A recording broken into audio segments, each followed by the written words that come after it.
Hello, everybody, and welcome back to another episode of Castaway Anime. I'm Neon Manta. And I'm Crunchy Bagels.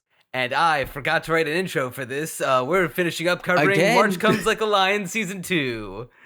You keep on doing this. You know, you could have just told me to write one. I could have written a brilliant intro, a brilliant piece of prose for my still favorite anime, You're Never Gonna Change My Mind.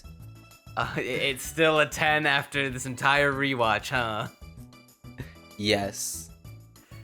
Well, So, I am interested to know. Actually, we need to get to the sub message first. Oh, we're so good at this after how many podcasts? Subscribe to the Almost channel. 50. We ask every single episode. Come on. If you all just subscribed automatically, we wouldn't have to say it every episode. This is your fault. Yeah, I wouldn't have to put a fancy graphic on screen that I got off of YouTube green screen, the subscribe animation. Do you know how much money we paid for YouTube green screen subscribe animation? That's right, 0, but it took us 10 minutes to find, so, you know, there's some opportunity costs there, I'm sure of it. Hey, our time is very valuable. The YouTube analytics says that the first video I put it in was the last Bleach episode, and it does have 1 subscriber on its analytics, so hey, maybe it works. Hell yeah, Bleach fans. all 4 of them that watch the podcast. God knows, the last Bleach episode didn't do so hot. Well, hey, now we can cater to the 2 Sangatsu fans watching our show. I deadass think we have more Sangatsu fans than we do Bleach fans, because the Bleach podcasts have been doing surprisingly well. Like, for a show that has not had any meaningful content update since 2018 for 5 years now, the audience has been surprisingly more than 0, more Maybe than that's 25. what happens when we don't wait 6 months between uploads. We kind of waited 6 months. Well, maybe not a whole 6 months, but we kind of waited a while between Sangatsu episodes. For the first one. Well, anyway, that aside, what did you think of this final block of episodes? I'm very excited to hear your opinion.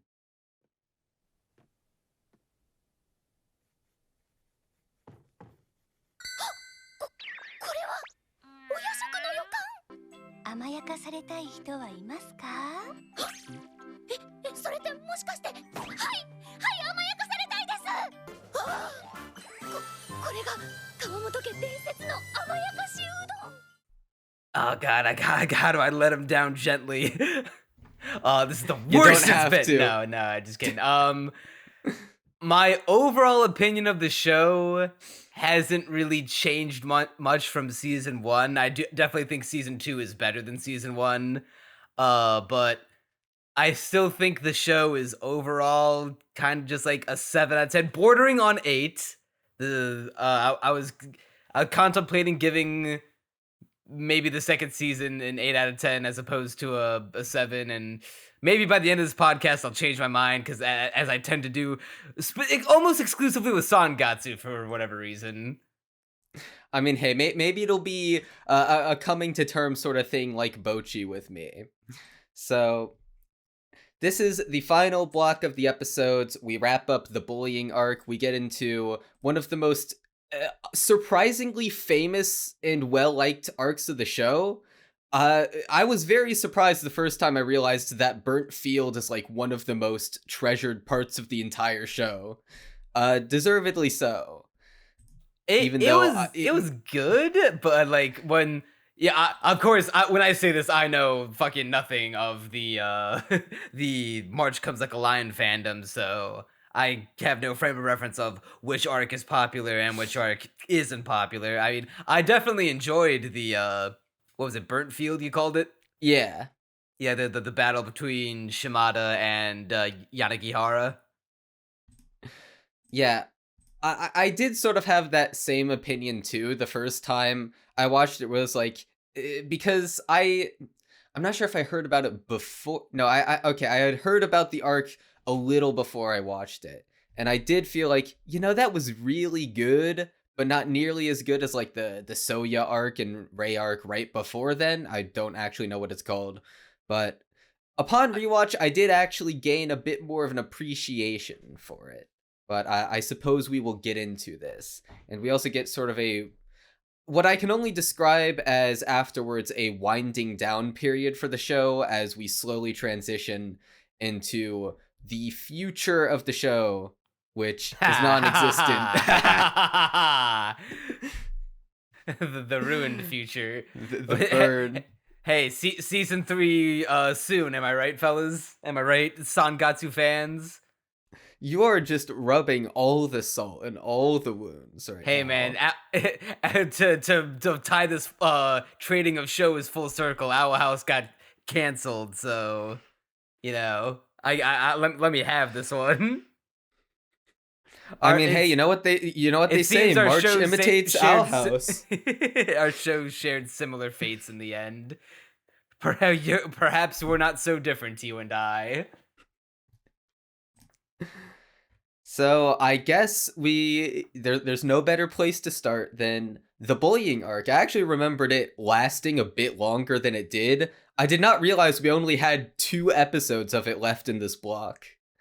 I did not realize we had 2 episodes and a unsatisfying conclusion. Unsatisfying conclusion, you say? Let's hear it. So like, all right, everything leading up to and during the bullying arc is really good drama. It's a real, you know, Hina is the almost like the secondary main character of the show when Rei's not around. If not, then at least the season 2 has put more of a spotlight on her than season 1 did. Now, I think it's fair to call her a second main character at this point. Yeah, and her trying to, you know, be a good little girl, standing up for her friend, and trying to at first trying to take all the bullying on the chin, be like, it don't bother me, but then, you know, it actually bothers her a lot. But then, like, her holding steadfast and her resolution being like, I'm not sorry for what I did. That bitch had it coming. She hurt Chiho. She turned her into pretty much a walking vegetable, which I still think was hilariously overdramatic, but it's, I guess, pretty effective for the story they're trying to tell. And you know, all the so many good moments of directing. I'm still sitting here thinking about the scene where she stares up at the chalkboard and all the profanity about her is written on there. It was very expertly directed. But now, like, I'm sitting here. We're sitting at the conclusion now. I was surprised to see it came so suddenly, and I've got 2 big problems. Number 1. Am I expected to feel bad for Teacher Lady? I mean, I don't necessarily feel bad for her per se. I more see it as an exploration of like why she why she acted the way she did, and an interesting twist on it, basically, where she isn't what you initially cracked her up to be, because in the preceding episodes to this block, she is showing us like just this incredibly dismissive teacher who's like, Hina, why do you have so much trouble just talking to people? Just open your mouth and like communicate with them, make friends better, Hina. I mean, come on, you're saying all this bullying is going on. Have you just like tried to talk to them? I mean, come on, Hina. That's basically what she's saying. And Hina's like, you bitch. And Rei hears that and he's like, you bitch. And then, but as it turns out, this teacher lady has been, you know, she's got gray hair. She's been around the rodeo quite a few times. And every year it's the same story, this infinite cycle of she's essentially expected to babysit and raise these children so that they can become better people. And every year she sees bullying. And at the beginning, she tried to stop it. And she was like, yo, stop that. But as it went on, she realized children suck. They just hate each other for no reason, and she gets worn down time and time again. as she sees the bullying just never stops no matter what she does, even if it temporarily gets stopped one time. By the time the next class comes along, it's started up again. There's a new victim each time. And this time around, she is beginning to experience the bullying herself, where now, she's like the scared, frightened teacher who, with like no backbone, who is unwilling to do anything about the situation. And the children then take advantage of that to, like throw chalk at her and hide her stuff. And, under the mental pressure and I presume guilt of just letting the situation go on and knowingly doing nothing about it, as well as realizing just how out of hand it's gotten to the point where it's actively affecting her, she, basically has what can only be described as a nervous breakdown in front of her students and collapses from anxiety before getting replaced in her job, to where I think the principal is the one who has to take over. I didn't find either it the principal, or another, teacher. It was a teacher from another class. Yeah, that makes more sense. But yeah, so he takes over after that. So I do want to hear what you have to say about the teacher, though. I can sort of sympathize with she's been through the song and dance before. She sees it it's a never-ending cycle of bullying that happens every year, and I can understand getting fed up with it in your old age, but you gotta understand, I'm a bordering a millennial zoomer. I heavily criticize the education system from the comfort of being in the thick of it, so I just don't have a lot of sympathy for teachers who just can't do their fucking job. It's your job as a teacher is to also ensure that the kids are behaving themselves and not fucking up. Yeah, it happens even if it does happen every year. So fucking what? That's your job. This is what you signed on for.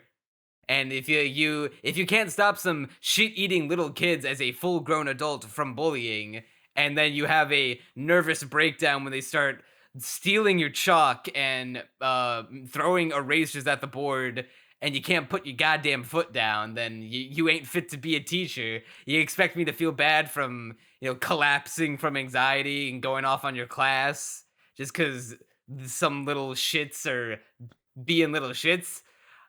And it's offset even more by the second guy who comes in, does what she should have done immediately, and is like, all right, we're gonna open up a forum and be like, hey, what the fuck is your problem, bully kids?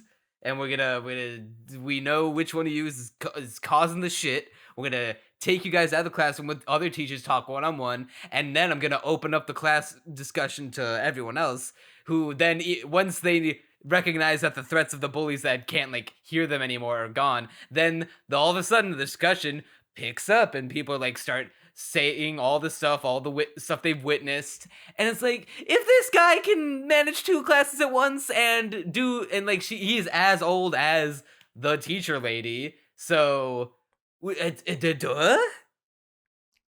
I get the dramatic reason behind it. I just I don't get why the narrative expects me to have sympathy for the teacher. I mean, I don't even think it really expects you to necessarily sympathize her so much as understand why she is the way she is. Because what I always found really neat about that detail in particular was that is a real thing that really happens in real life. I mean, think about the job of a teacher. They have to essentially babysit one or possibly more classes of students and raise them into becoming proper people. And 20 to upwards of 60 kids in a given day to teach is no easy feat, even if it is, you can point and laugh about how, oh my gosh, she got an eraser thrown at her and then she has a nervous breakdown. But it's also well, this is an entire class of little shits who she has to try her best. That's the thing, though. It's not even an entire class. It's 6 of them. and Takagi is the one who's like leading the whole thing and like doing the most of it. So like, at what point could she not have just been like, "Hey," like pulled Takagi said, "Hey, you might want to tell me like what's going on." But she's too much of she's bitch made. And I mean, yeah, it is easy to point and be like, yo, why aren't you doing anything? Because at the end of the day, yeah, she's not doing what she's supposed to. And the show even seems to acknowledge that pretty quickly by showing what a good example of dealing with the situation in a level-headed manner is like. And, the show clearly isn't siding with her, and I don't think it expects you to feel particularly sympathetic to her. But like I said, this does happen in real life. I've heard stories from my dad back when he was in school about how, the kids would essentially bully the teachers, just like what happens in the show. Because children suck. They're suck. They're awful. That's why I left high school earlier than all of my peers, because I had enough college credits in high school, and I hated all my. I could have left early. Yeah, that I'm so jealous. Yeah, I had enough college credits in high school because I was a smart boy, and I hated everyone who wasn't like my friend that I would hang out with. I pretty much hated because they were all obnoxious, and like even as a high schooler, I know this is like a fucking douchey thing to say. I was like, yeah, I was born in the wrong generation. So I went to my counselor and I was just like, can I like go? I didn't mean drop out. I was like, hey, I have all of these college credits. Can I dual enroll my entire senior year of high school at the community college where we do our dual enrollment program? And they said, well, that's a little unorthodox, but yeah, I guess you can. And it was one of the greatest decisions I've ever made in my fucking life.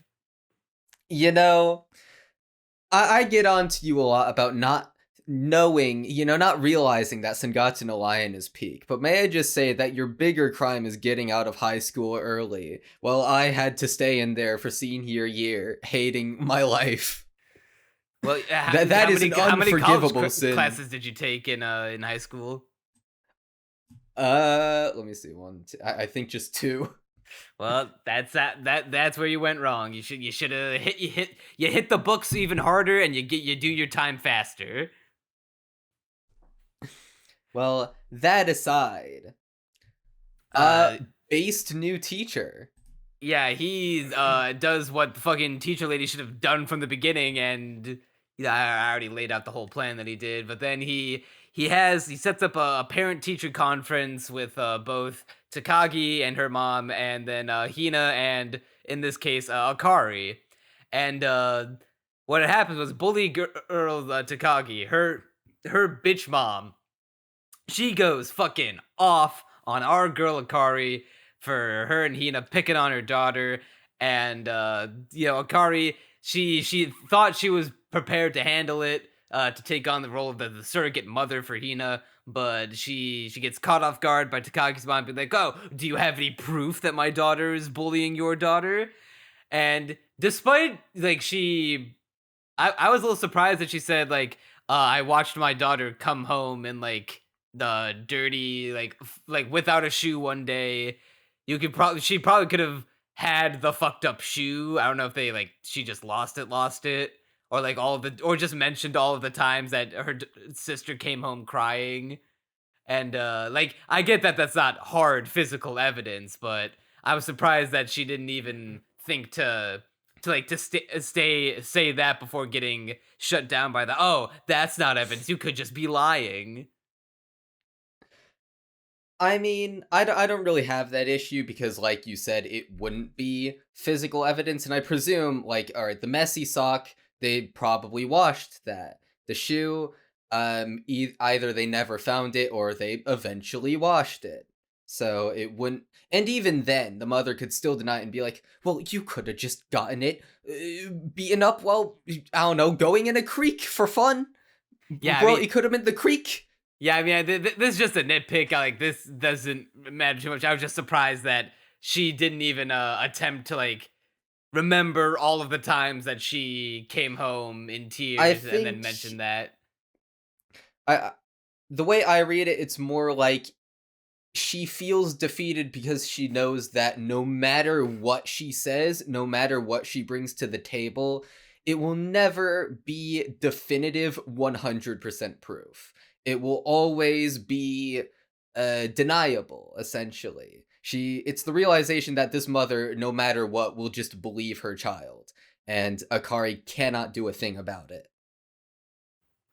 And this leads to yet another certified based Hina moment where even though Akari's all all sad because she feels like she fucked up and didn't stand up for Akari didn't stand up for Hina like she said she was going to. Hina just took her hand and be like, you know what? I don't care if they ignore me. I will stick it out, and if they fuck with me, I'll stand up for myself, because if I survive to the end of school, I win and they've lost because they couldn't break me. And I'm like, based. Hina's just such a fighter. She realizes immediately that Akari is not in the best mood, and it brings her down to the nurse's office. She's dealing with these situations like an adult. She's based. Yeah, she's at the risk of sounding like she's very mature for her age. She's got a very good smart head on her shoulders, and that makes her a really, really enjoyable and likable character. So you said you had 2 problems with the ending of this arc. I want to hear your second one. The second one is that it doesn't have an ending. We are told that it resolves, and like we see some new teacher man is trying to do some one-on-one pretty much counseling slash therapy sessions with Takagi, and we get an insight into why Takagi was doing all this bullying. She's fed up with societal pressures, man. It's society's fault that she's the way she is. To the pressure to succeed, and she fears her future because, like, hey, what if she tries her best and her best is actually shit, bro? And now because of that, her future isn't guaranteed, and she's pressured to succeed. So she's taking out all this angst on whatever she can. And I'm like, that's an interesting depiction. Like, it doesn't make me forgive Takagi for the shit that she put Hina and her friend through, but it does make her out to be, more than just a two-dimensional bully character. Are we going to see the resolution to this, or is Mr. Teacher Man gonna, like, I don't know, find a way to inspire, or at the very least make her understand that she has she's maybe okay to feel this way and can find a avenue to seek out and discover her potential, or like make discovering her potential worth the try, and at the very least in doing so be like, hey, even in spite of that, don't pick on your classmates, bitch. No, like there is no ending to this. Like she is in therapy with the teacher in the counseling sessions, and that's the end of it. We are told that the whole thing was seemingly resolved. I mean, the bullying situation itself is resolved, so I don't think it's like, necessarily. Well, I mean, there's no. Yeah, like the bullying itself is done. Takagi and her cronies aren't picking on Hina anymore, but like there's no sense of like conclusion. There's no what's the word I'm looking for? Not payoff, but closure. Yeah, finality. There's no sense of closure. Oh, closure. Yeah, well, finality is a good synonym. There's no like yeah, that's the end. And like we get like that sort of thing with upcoming arcs with between Rei and Soya and the Burnt Field arc. So I was wondering, like, for having this arc be such a big portion, I think this is like the biggest arc of the season. Like to have it of the season, definitely. Yeah, if the season and possibly the show. The only other long arc I can think of this length was Shimada's also the show. Also the show, yeah. Okay, yeah. And so I guess if you are specifically looking for closure with the bully and like her character arc, then that's a fair enough conclusion to draw. And admittedly, I do actually kind of agree with you on this one. As in, I want to see more of her and see where her character goes. And I did not look into this, but if any Sangatsu manga readers want to sound off in the comments and let us know, if I were to, put on my thinking cap, I would say maybe it's explored further on in the manga and the anime just happened to cut off right before we dive into, the closure part of this. And maybe it's just unfortunate timing. But even if that is the case, I can only judge the show. We ain't talking about the Sangatsu. We're not doing a podcast on the manga. We're doing a podcast on the anime. So I can only talk about what I'm being presented with in the anime, and this is how I feel.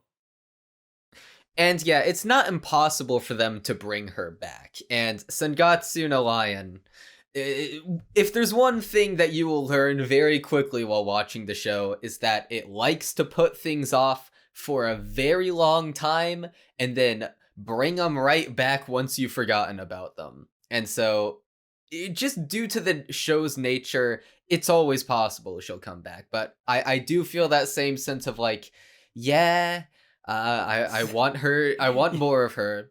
I don't feel the same. I was gonna say you say that the show has a knack for bringing things back around. I know exactly what you're gonna bring up. Is Kyoko best girl? Where is she? I know there's more of her in the manga, and I presume if there was a season 3, that would have a lot of her, and that she was just getting sidelined so that we could go through the bullying arc stuff.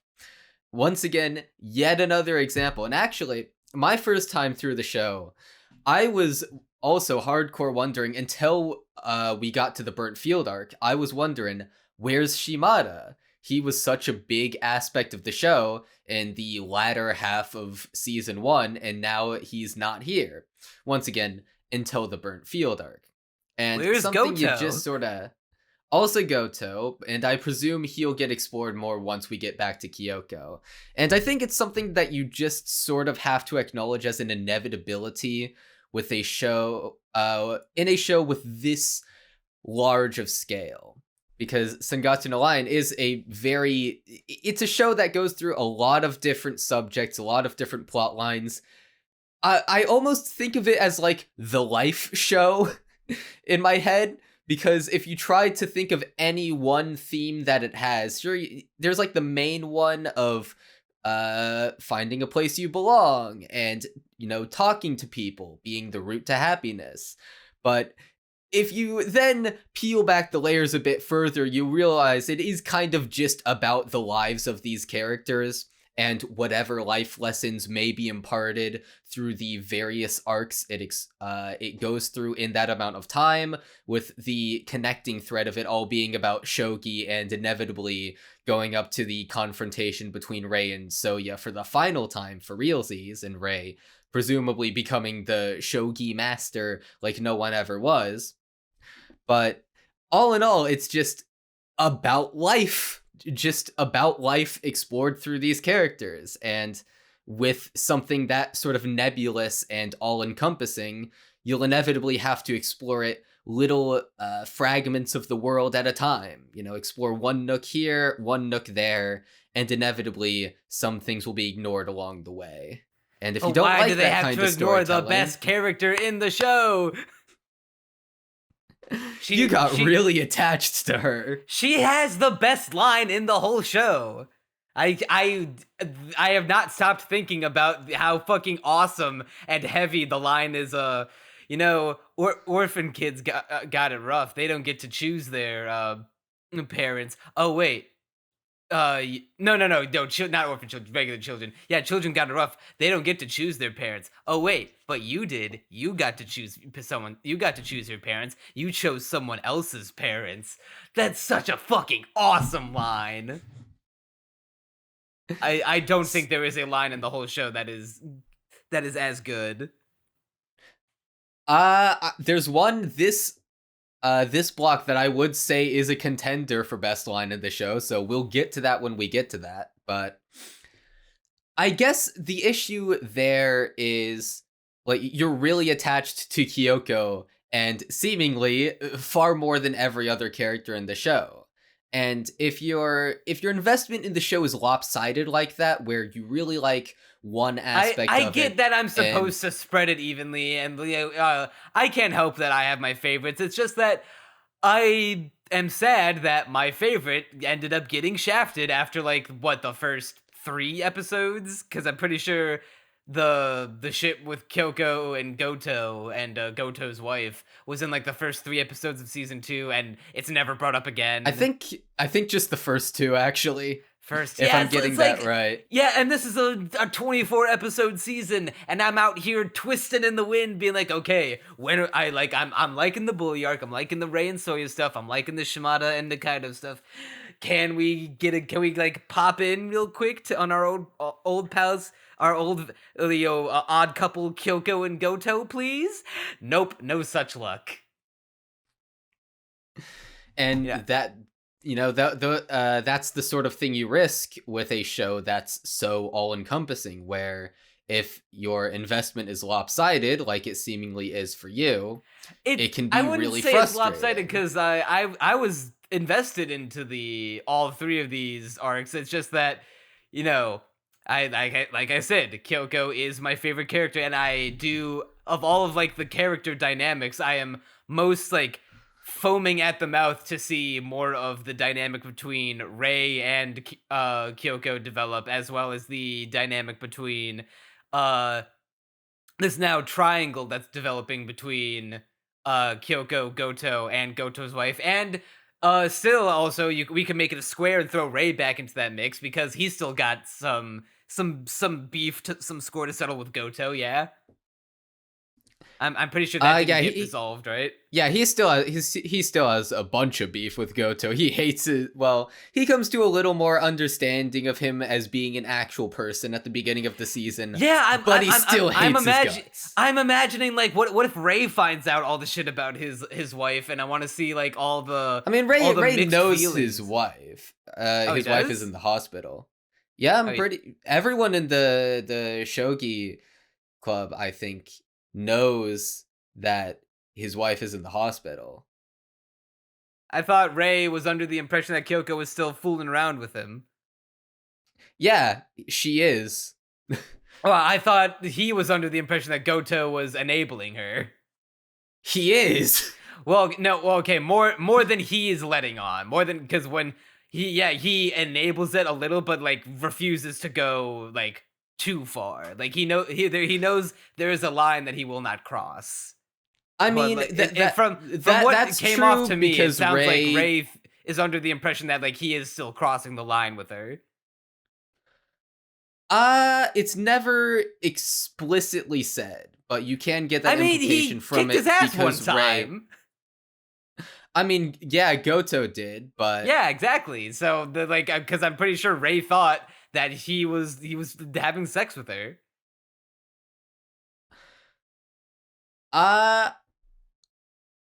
You can read that implication into it. I never exactly did. I was just under the impression that Rei's mad in general that someone like him with a wife and who does have a bit of a violent temper is with his sister and sort of stringing her along. It could very well be both. Like, I think both interpretations are fair. We just don't have enough information yet to disprove one of them or prove the other. But that aside, I just accept that, like I said, as an inevitability with this type of show, and am able to just be at peace with that and say, like, yep, develop this arc fully and then move on to the next one, and we'll, eventually get back to the other stuff. And it comes down to how much you can be at peace with that. Well, it's not my fault that it ended up being my favorite part of the show, and it just got chucked into the swept under the rug, chucked into the bin, and hey, maybe season 3, haha, but I just feel don't say it again. I just feel like this ultimately it comes back around to the problem that I had in season 1, where the show had too many characters and not enough interest to flesh them all out evenly, which I know I can't expect the show to like pay an equal amount of attention to every single one, but it does feel like we if they have one too many uh with just like one too many characters at a time that, I feel like either could have their arcs shortened or just done away with in the name of bringing up another more interesting one. Because let me tell you, with the benefit of hindsight, I don't give a fuck about bald newcomer king guy, and I feel like that whole thing was a fucking waste of time.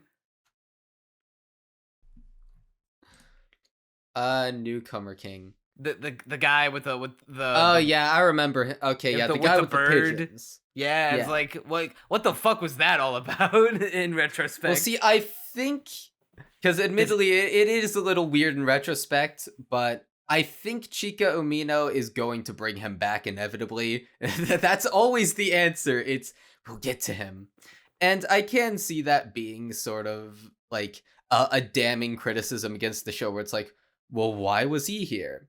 I think he's fine enough in giving Ray an interesting enough opponent for the match, albeit like like you said rather in the last podcast, he does get most of his development after the tournament, which yeah, it's a little weird.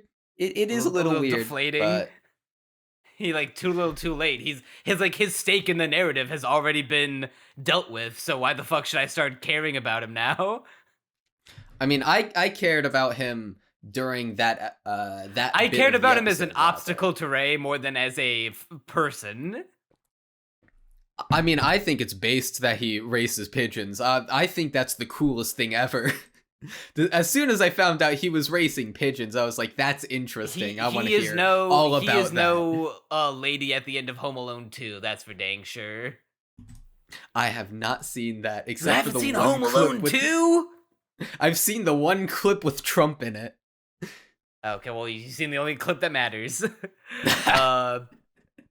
So to swing back around to the end of the bullying arc, Hina gets a letter from Chiho on the retard farm and says that she's getting better. She's hanging out with animals. She's working on a farm. She's still got a bit of a trauma, some hang-ups from the bullying, but she's keeping in contact with Hina, and they even hang out later on in the show, and it's real sweet. So it was nice to see that, like, that was the closest thing we got to like a little bow tied onto this arc. That and I saw that as the closure, frankly. I mean, it's closure for Hina and Chiho, but not so much Takagi. She's very much closureless. There's also a moment where Hina's classmates, now that they are no longer worried about being targeted by bullies, invite her to hang out to bake cookies together as apologies for not standing up to her in class. And it's real cute. They make real bad cookies and they bond over how shit they are because they're just having fun hanging out together. Hina makes this adorable expression without a single thought behind it, where she closes both her eyes while making the cookies. Very adorable. Yeah, the Ray finds Hina sleeping on the floor, like right before she tells him the story. It's a real cute scene. They've got a real cute dynamic that develops throughout the course of this block. I don't know what they were going for with that whole homage to that scene from End of Evangelion, with Ray standing over Hina's sleeping body and saying, "I'm so fucked up." But that was a weird thing to include. But I guess it took me a while to realize you were joking with that one. No, wait, was Ray not jerking off over Hina's sleeping body in your no, he was, and it was pretty messed, honestly. I thought that was completely I think out I got of place. the wrong Crunchyroll episodes. I don't know what Chica Umino was thinking for that one. Maybe it's explored in, season 3. Damn. Okay, I joke, but then there is a moment where Ray starts internally monologuing about feeling emotions after seeing the inside of Hina's mouth. So like that part I was actually like, hey yo.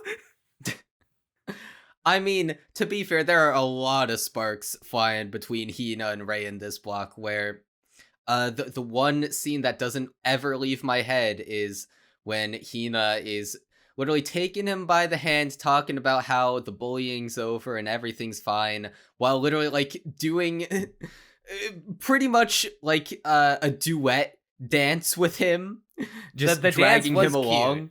That was cute. Yeah, but the point is, they're holding hands and going down the street joyously. Like, come on, there are sparks here. Yeah, And she the does ends bite his where- finger like an animal. The sparks are flying. that was amazing. And she does do it more than once. I know this is jumping ahead a little, but we're probably not going to get another opportunity to naturally slide this in. I love how in the penultimate episode of this season, Hina gets sick 2 days before an entrance exam to high school, and Akari and Momo both have to be out of the house. So they entrust Rei to look after Hina, and I love that there's this joke with Aunt Misaki. the aunt. I remember she was an aunt. I just couldn't remember her name. I just wrote the aunt lady.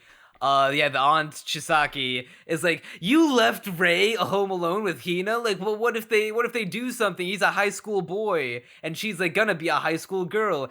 I love how it's canon that both Akari and the grandpa Kawamoto both know that Rei is so bitch made that like he is so incapable of getting pussy of any kind that he's like, they're like, what? No, nothing bad would ever happen. It's Rei we're talking about. They just both think he's like that phrase that appears in anime every once in a while, before male. They just know he's one of those. like they do not register him as a threat at all. It's like they know like Rei's got he's got no mind on his on the cunny and no cunny on his mind. Exactly. That was one of the funniest. He's a stronger bits man of this than block. I. Speaking of funniest bits in this block, there's one scene that I need to bring up because I did not remember it being so funny, and it is genuinely the hardest I ever laughed at this show. Probably ever, just in any of my watches, because it's so... I like Nichijou laughed at this bit.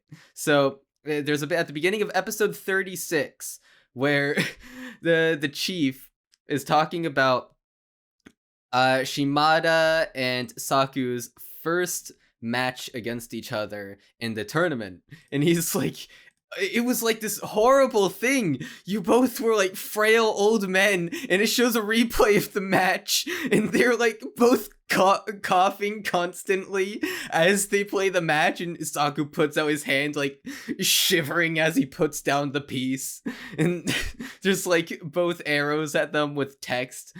Shimada has chronic gastritis, and Saku has the arrow and says 1 step away from pneumonia, and they're both taking like these incredibly petty jabs at each other, where Saku's like, yeah, the piece right there, it looks like its head is thinning out at the ends. Do you know anything about that, Shimada? And it just cuts to his like thinning hairline, and Shimada's like clearly peeved about it. I did not get a laugh out loud from that, but it was pleasant to see. I never saw the show as having like laugh out loud humor, but just pleasant, a low key sense of humor. There's nothing like too bombastic, even though the show can get kind of bombastic in bursts with its visuals. Yeah, for the most part, it's not like a comedy-focused show, but that one really took me off guard, and I thought it was really hilarious. I'm trying to remember what I think the funniest joke of the entire show was, but I can't think of one in particular that was like, oh, that's fucking hilarious. I mean, yeah, I don't blame you, per se, for that one. I guess if I'm thinking of things that made me smile or laugh, the the one still frame of Momo when she sees Nikaido in season 1 on the street, and just that one like open mouth, blank eyed stare going. Well, like, she's like motionless, just like a PNG pose on the sidewalk. I guess that was pretty funny. Speaking of funny Momo moments, the Mo moments, there we go. The one that stuck out to me in this block was episode 35, Momo laying down on the floor with 2 cats on top of her, barely able to breathe. And I'm like, yes, Momo dying, getting crushed to death by cats. This is awesome. And nothing of value would have been lost. There's this one moment in episode 36 that I do want to touch on, which is at the beginning, or rather in the last podcast, I talked about how this season is a big expansion of the world, and how something I found interesting was that Hina's getting bullied has like this ripple effect across the cast, and each individual member has like their own stake in it. And Ray's stake was that he was trying to help Hina in any way he could. You know, he was being a good friend. He was, you know, talking with, how do I not remember his name? Hayashida Sensei. Yeah. He was talking with Hayashida about how to, you know, overcome bullying and how to fix it all and being a mental support. But of course, Ray, being self-conscious as he is, doesn't actually register that he's done anything particularly helpful. He sees that the teacher sort of stepped in and solved things the based way. He saw how Akari went to face the mom of the bully herself. And he's like, well, Akari's doing based things, and the teacher is doing based things. Meanwhile, I just did nothing. I just sat here. And he talks to Hayashida Sensei about it. And Hayashida gives one of the most based lines of all time, which is that the world doesn't revolve around results. Results get you somewhere. It's not like they don't matter at all, but it's intention and effort that do reach people. You know, not everyone is so cold that they'll only look at the effect of things. And I thought this was really cool because in many shows, there's always that one very cynical character who's like, the world just revolves around results. You know, if you don't prove yourself and you don't prove your worth and whatnot, you're worth nothing. And damn, I can't imagine a character being in this show, especially not in the first season and being the main character. Yeah, I can't imagine that. And, you know, it's a reversal of that, where Ray, you know, literally this arc is, you know, putting everything on results, and which person helped out Hina the most, objectively speaking, interfering in this situation. And Hayashida is like, no, your intentions reached her. And he literally Hayashida Sensei says, did you say that to Hina? He's like, yeah, I did. And he's like, and she said that you were actually a huge help, didn't she? And Ray blushes and he's like, yeah, she did. Yeah, it's sweet that he doesn't know how helpful he really is, and how he does have an influence on people, and it's part of his growth as a character. Speaking of Ray's growth, now we get into the best arc of this block, and I would say probably my favorite arc of the show. Now that is some tall praise, but I do see where you're coming from. Yeah, I am big into pretty much everything they did with the whole Ray versus Soya thing. It's ultimately pretty low stakes. There's nothing but pride on the line, and just seeing how far Ray's come in the shogi world by just getting the opportunity to play Soya, who's like, he's the final boss of the shogi world. He's a demon. He's an unstoppable shogi god. And what I love about this is that I adore the characterization of Soya as pretty much a reflection of Kiriyama in the sense of like what he could become if he never met the Kawamotos and just dedicated his life whole hog, put his whole dick in it into shogi. I don't think it's an accident that he looks like a white-haired Kiriyama. I don't think it's an accident they both wear glasses, they both have similar looking faces. You put them in the silhouette test, they'll kind of look identical. And I don't and not just that he's a white-haired Kiriyama in the sense of, oh, he's just like a palette swap. I don't think it's an accident that he specifically has white hair, because after all, white is the absence of color, whereas black is the sum of all the color. So I don't think it's a coincidence that Soya is absent of seemingly emotion and relationships and connections, whereas Kiriyama's got, he's got friends now. He's got a life outside of shogi. But, every time we look at Soya, he's got these blank eyes that like give the impression that any ambitions in his life unrelated to shogi, if they ever existed before, have been erased. And this is evidenced by this really incredible scene that I did not expect to go as hard as it did, where they're at the this reception before their big shogi contest, and he gets red wine spilled onto his white suit, and he is fucking unfazed. He doesn't give a goddamn. He's still only thinking of his match with Ray. He's in the middle of an interview when this happens, and rather than like be upset or even react to getting the wine spilled on him at all, he just answers like the last interview question that the guy asked from the newspaper. And when he does this, everyone's looking at him like, wait, what? Like, why doesn't he care that he just had his beautiful white suit ruined, or like he just had this drink spilled on him?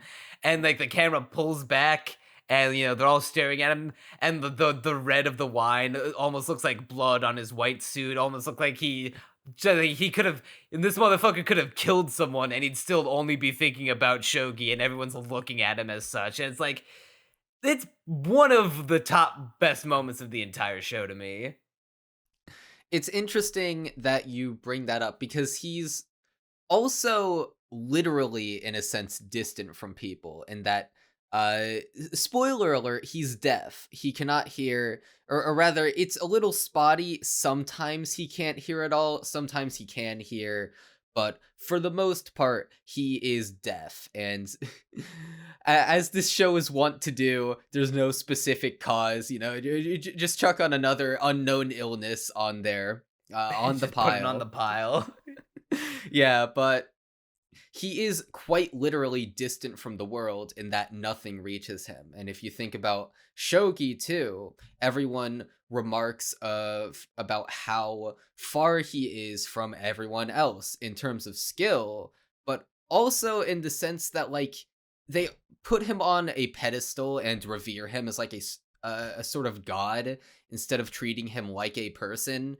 And I think the causality of this is probably because Soya just does not talk to people. He isn't a social guy.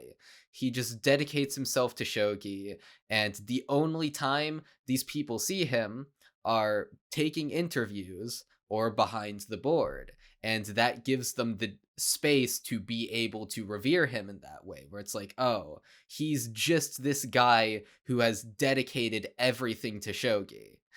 He's not a person who interacts with me regularly. Yeah, and then that gets all turned on its head, where after Ray and Soya have a big heated shogi battle, Ray ends up losing. That I like this one little edit of a small static shock coming off of his fingertips after he makes the fatal mistake that costs him the game. That was a nice little edit. That one is rent free. Yeah. Yeah, and while they're taking the bullet train back home from the whole event, a typhoon stops the train and cancels their trip home. It delays all the trains. They're canceled. They can't go. So they got to get a hotel for the night in a different town. And in doing so, Ray is he realized that, oh, I think Soya is kind of deaf. So I will I'll look after him, and they he takes him to a hotel, and the he kind of like gets a peer into what Soya's like. He's even though he's not very sociable, he's still got some street smarts. He is able to find where the umbrellas are. He knows exactly how much food he'll need to wait out the storm, which is contrasted with Ray getting more than he needs and feeling embarrassed about it. He is able to find the hotel and the pathway to it from the map without saying anything. And then at the end of it all, Soya speaks to Ray directly for the first time. I'm pretty sure this is the first thing he's like says to him. I was like, "Thanks for your help. I appreciate it." And yeah, well, it doesn't make them friends. It does for the first time. Like, Ray's been only seen Soya up to this point as this untouchable, unapproachable shogi god that's just so far out of his reach. But now, like, him seeing his more human side has given him a newfound appreciation and respect for the guy. Because, like, even though he is still the shogi god, he's still like, even though he is that, he's also still a guy, and like he's got his own stuff going on, and he's dealing with it in his own way, and it gives him an appreciation for him, but still he's still got that loss living rent free in his head, because when he played Soya, it was like nothing he ever felt before. Baby, he can't go back to other shogi players. It's gotta be Soya from now on. So he's studying game records. He's almost becoming like him, getting so absorbed and looking at the records that I noticed a couple moments where the normally bright, detailed green eyes that he has kind of fade a little bit into like a lighter, more washed out shade of green, kind of like Soya's eyes, while he's like shutting out the outside world to the point where he almost walks into traffic while studying game records. I thought that was a nice touch. Everything like that parallels Ray and Soya, I am a big fan of. I think it is handled excellently. I absolutely love the way that the match plays out too, where Ray makes a mistake early on, and he's like, as soon as that's where the one edit with the sparks and the immediate pain in his fingertips comes from, where he lets go of the piece, and then he's like, wait, oh that cost me the match. Yeah, it's not Oh just no. like, oh no, I made a grave mistake that could like put me at a serious disadvantage. He's already internalized that. Oh shit, I've lost the game. Like I've made the one mistake that I couldn't afford to make, and now I've lost. So now like his only resolution at that point is be like, well, even though I kind of now know I'm gonna lose, I'm gonna still fight the best fight possible so I don't go down like a chump. Yeah, his resolution is that if I just make all the best moves from this point onward, how far can I get? How close can I get to what he sees at this point as essentially a shogi god? And he plays the match. He gets, from that point forward, it's just all connecting like like a river flowing into every crevice of the pebbles or whatever it was. And yeah, yet another water metaphor, but it's okay because he's just connecting those moves like crazy, and he's being based shogi boy. And I also love the bit where it's like you were talking about how Shimada pulls him away from the truck, almost met the same fate as his parents right there because he was so obsessed in the shogi records. But I didn't even think about that. That's kind of dark. Soya almost unintentionally caused that. Whoa. But Shimada said, he sees what match records he's looking at, and he's like, it was fun, wasn't it? And Ray's like, yeah, it was fun facing him. Ray has this whole monologue about how, like, back in the day, I thought if you enjoyed a shogi match, you were basically just insulting your opponent, which is, by the way, such a cynical way to view it. Like, holy hell. Yeah, every Smash Ultimate set that I've ever played, I was like, oh man, that was a good match, and I fist bumped my opponent. I like to imagine that they're all fucking like win or lose, regardless of the outcome, they're just fucking seething on the inside. Like, how dare you have fun playing your low tier cable down smash garbage? Did he just walk up to him and down smash? That is what I like to do. I call it the K roll down smash is a funny move. But Ray has a sincerely fun time battling Soya, even though he lost. And he's like, well, hold on. What does that mean? What? I'm enjoying shogi? I'm enjoying my career? What is this? And, he it's just a very interesting way to view Soya's matches, where it's like everyone has a genuinely fun time playing him. And it almost alludes to, like, even though Soya seemingly has no friends and doesn't really have much of a life outside of shogi, nonetheless, playing the top player is fun. There may very well be a light at the end of the tunnel, a calm in the middle of the storms amid storms, where if you make it to the very end, balance your life the right way, and try to have the right mindset, maybe you don't have to go through things quite as turbulently as before, where, obviously the stress will never go away entirely, nor should it, but maybe there's a way to make it all work out even when you are at the top. Yeah, and this all gets put into a nice little bow, real satisfyingly. Where based boy Nikaido, I can't believe it. He actually survived to the end of the anime. I'm still holding out that he's gonna die at some point in the manga, but he survived this long.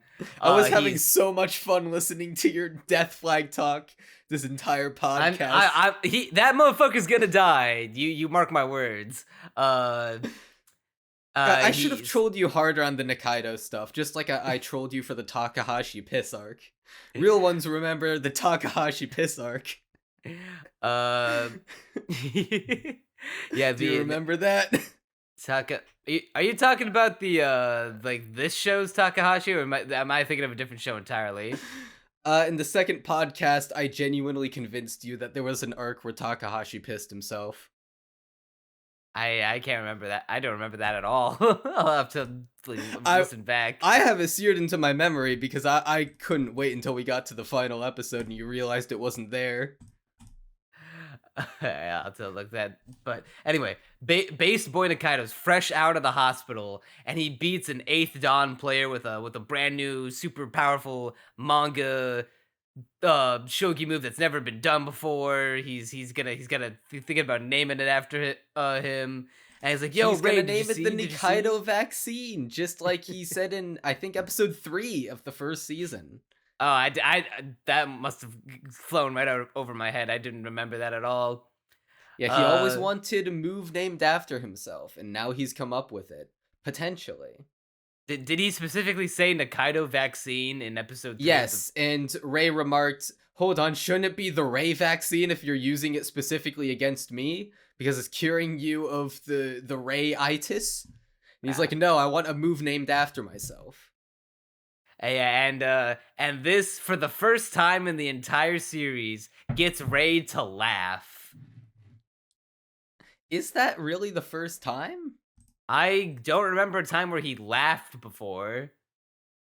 At least if he did, not to this extent. Like they put a lot of emphasis on it, so I'd imagine that I'm pretty sure it was the first time he laughed. To be fair, I don't remember another time. Well, I remember a time afterwards, but I remember I don't remember a time beforehand. I remember times where he smiles. I remember times where he raises his voice. I remember that moment specifically from the last block of episodes, but this is the only time I remember him laughing. Yeah, you could very well be right on that one. Yeah, this season is a lot of Ray having a lot of firsts. He gets his first friends. He gets his the first time he raises his voice to assert himself. He gets his he gets his first laugh. It's a he and by the end of it, it's almost like he gets his first girlfriend, or he's on Nearly. the verge of beginning the journey. So yeah, Nikaido being back up and running and Ray seeing him for the first time in ages, and just the sheer amount of fun they have where Nikaido's like having full on banter with his opponent just after he beat him, and they're reminiscent about how his opponent, like was feeling bad for him because he was sick and like brought him to the hospital, and then he's like, I should have never felt bad for you if you were gonna come back from the hospital and then beat And me hit you this with this epic quickly. gamer move. It's such a good scene. And then afterwards, speaking of good scenes, Burnt Field. I didn't enjoy it as much as the Ray and Soya battle, but this one it has some good theming. I definitely really like this one. I agree that it isn't as good as the Soya and Ray arc. I definitely heard, I think I was talking about this at the beginning of the podcast, where I had heard a lot about this, and then I watched it, and I was like, yeah, it's good. It's still Sangatsu no Lion, but it's not the best arc, I'm I remember I might be remembering this wrong, but I think when back in ye old day, the man formerly known as Digibro was making videos about Sangatsu no Lion. He was referencing this arc in particular, I think, of like the best moment of the show. Uh, I Well, to be fair, the only Digi Sangatsu no Lion video I watched, because you said videos, I did not I see any videos. I just saw a video, I which thought I was thought the he made hour-long two. one. Yeah, I think it was the hour long one in particular. I also think there was a moment in I think he did like a top 10 best of the year or like best of the decade where he brought up Sangatsu. So I don't know. It's been a while. Well, anyway, it is a very solid arc. So the whole premise of this arc is that Saku and Shimada have been facing each other in this tournament, and right now they're 2 for 2, and Shimada seemingly has Saku on the ropes. And Saku, he's about to become the eternal version of this title that I don't remember the name of, because he'll have The gotten eternal it. Kishou champion. All right, Because and because he's he's won it retained the 10 title. times in a row, or Yeah, rather, is about to. he's retained. Yeah, he's retained 9 times in a row, and if he retains the 10th, he's gonna be forever labeled the eternal Kishou champion.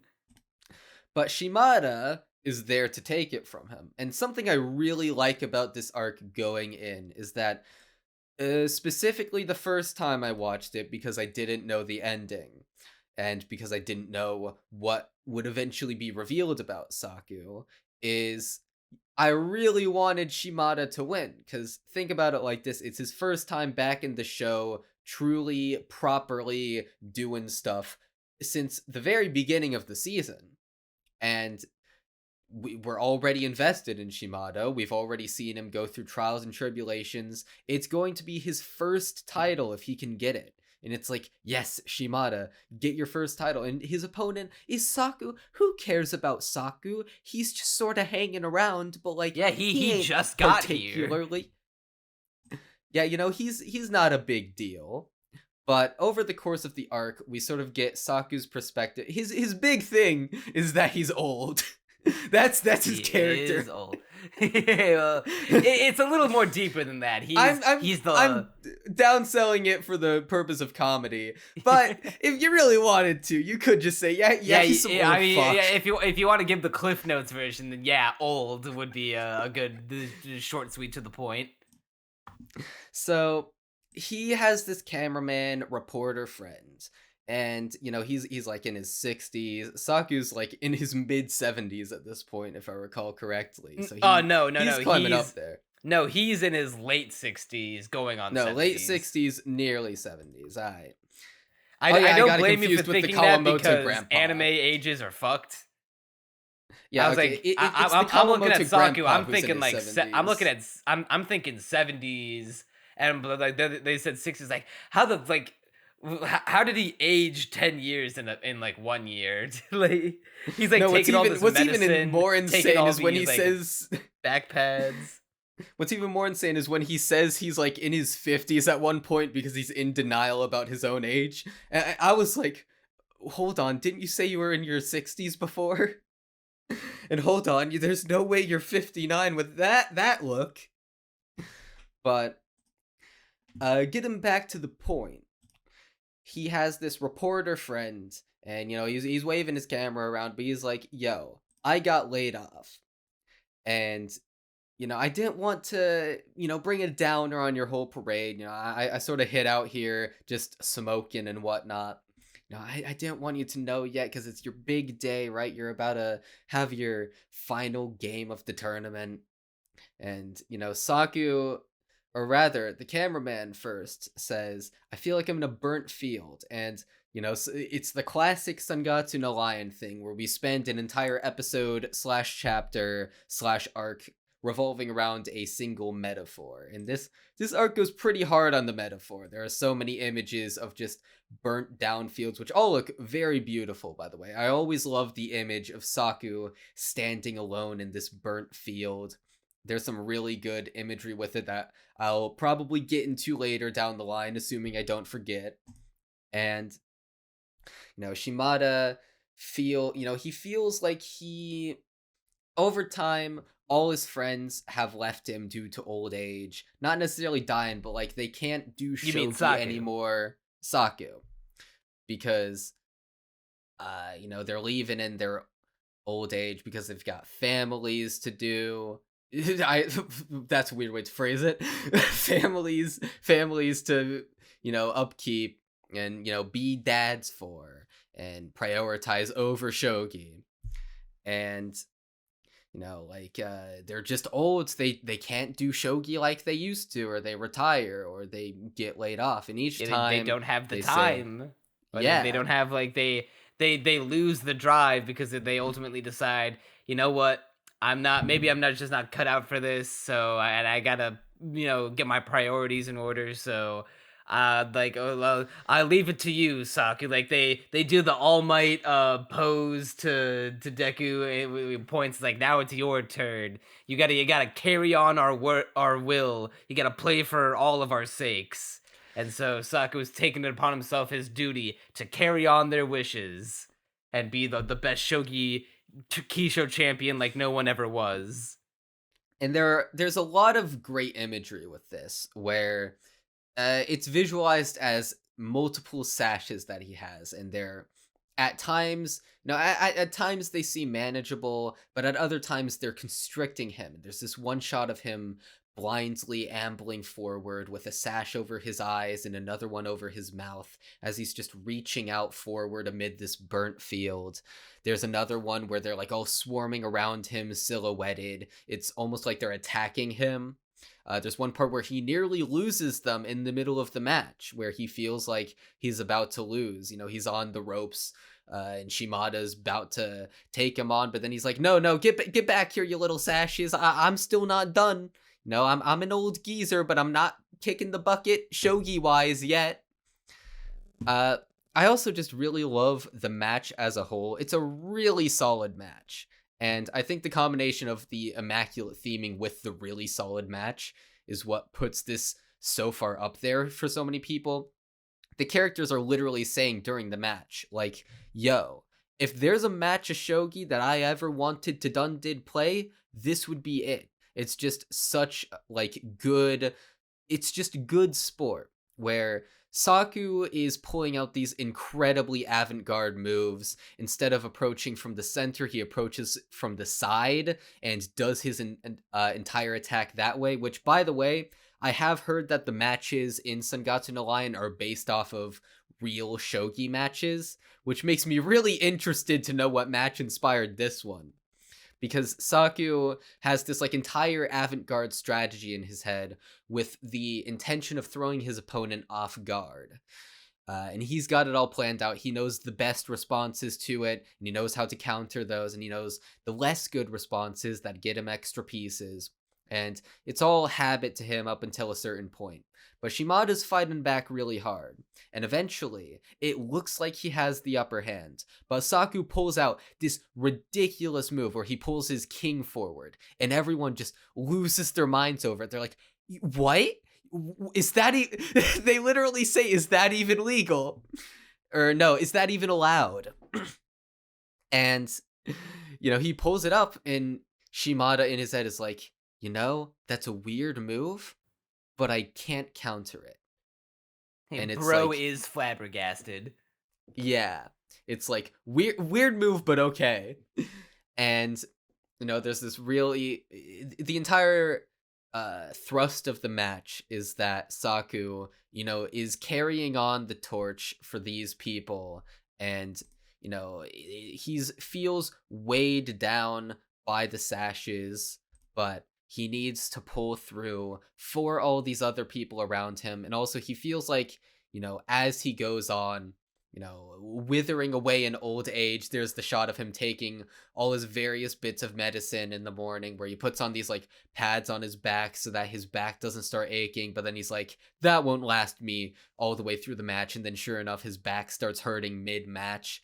And, he's like leaning heavily on the armrest as his body is giving way during the match.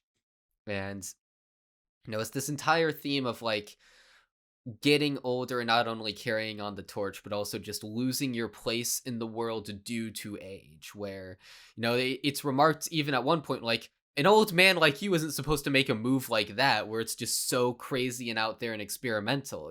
That's like something you'd expect from an up-and-coming youngster who's shaken the entire game. Meanwhile, Saki, you'd expect him to be going back to the basics, but it's like, no. Even in his old age, he's like, yo, I'm gonna shake things up.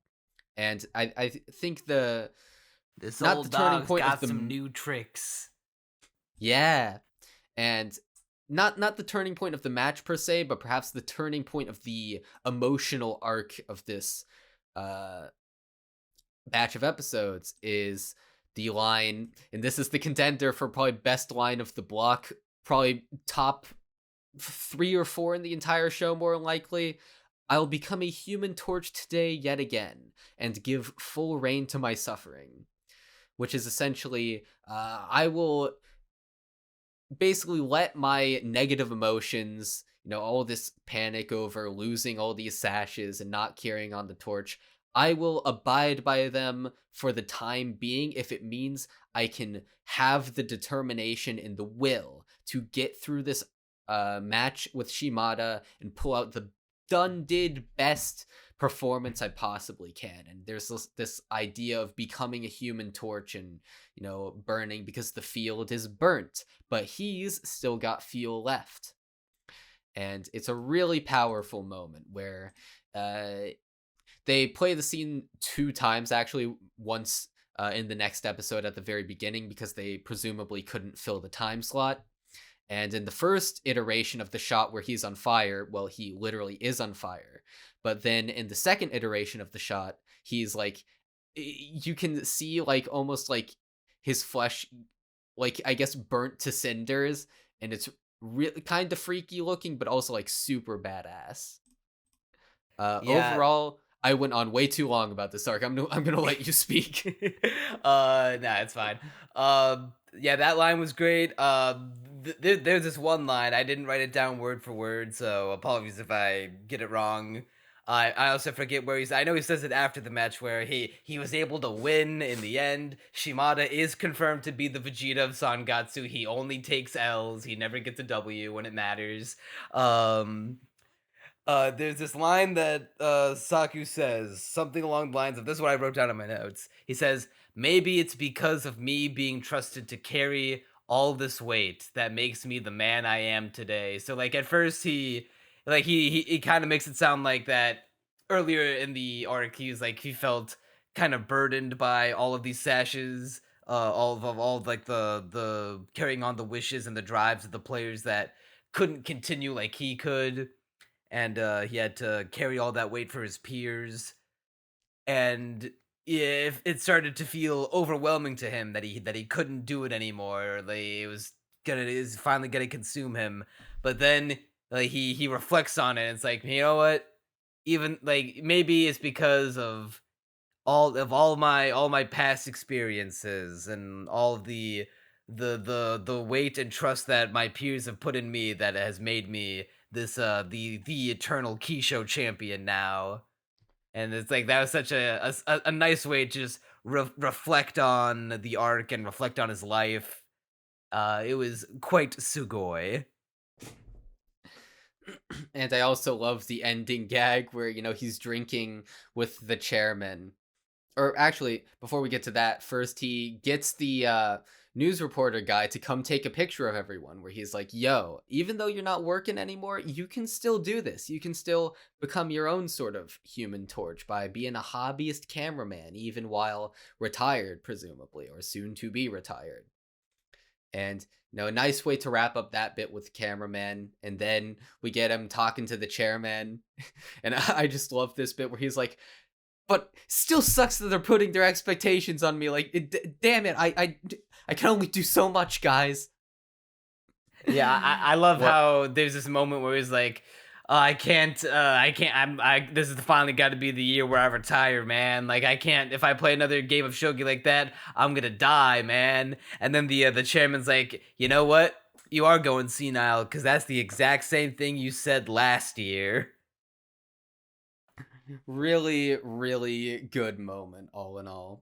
And I just find it shocking how the arc is able to build up Saku in such a short amount of time as like a character you genuinely want to root for in this arc. Yeah, this is the only time in the entire show where like you don't have a clear character you want to root for. I actually want to root for, well, the first time rather, I was on the fence until there were some based moments where with Saku where I was like, I kind of want Saku to win, actually. Well, yeah, I just meant like every shogi match before this one, we had a clear character of who we wanted to win. It was either Rei or Nikaido or Shimada. Like those are our three like main boys that we're following, and though whenever they're playing together, we want.